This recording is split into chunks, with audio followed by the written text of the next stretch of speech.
আজকে রান্না করব বিরিয়ানি। আর বিরিয়ানির জন্য এখানে আমি 1.5 কেজি মাংস নিয়েছি। এই যে আদা, পেঁয়াজ, আদা রসুন আমি একসাথে এখানে দিয়েছি। এই যে টক দই দিয়ে দিলাম। কে কীভাবে রান্না করে জানি না, আমি এইভাবেই রান্না করি, আমার মতো করে আমি রান্না করি। এই যে বিরিয়ানি মশলাটা দিয়ে দিলাম। আর আমি এক্সট্রা একটু মরিচ দিব, যেহেতু আমরা একটু ঝাল খাই, সেজন্য আমি এক্সট্রা মরিচ দিব। এই যে মরিচ দিলাম, দিয়ে ভালো করে আমি এটাকে মাখিয়ে আধা ঘন্টা রেখে দিব। আধা ঘন্টা রেখে আমি যে চুলায় বসিয়ে দিয়েছি, এই যে রান্নাটা হয়ে যাইতেছে। তার মধ্যে আমি আলুগুলো ভেজে নিব। আলু আর এই মটরশুঁটিটা আমি বিরিয়ানিতে দিই, আমার অনেক ভালো লাগে।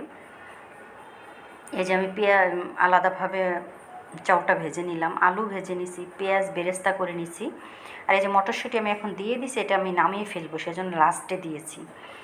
আর এই যে বিরিয়ানিতে আমি এটা মিশিয়ে দিলাম।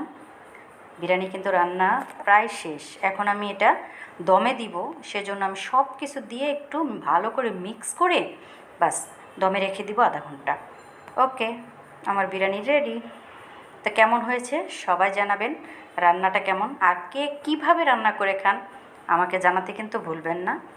সবাই ভালো থাকবেন, সুস্থ থাকবেন, আমার জন্য দোয়া করবেন, আমিও আপনাদের জন্য দোয়া করি।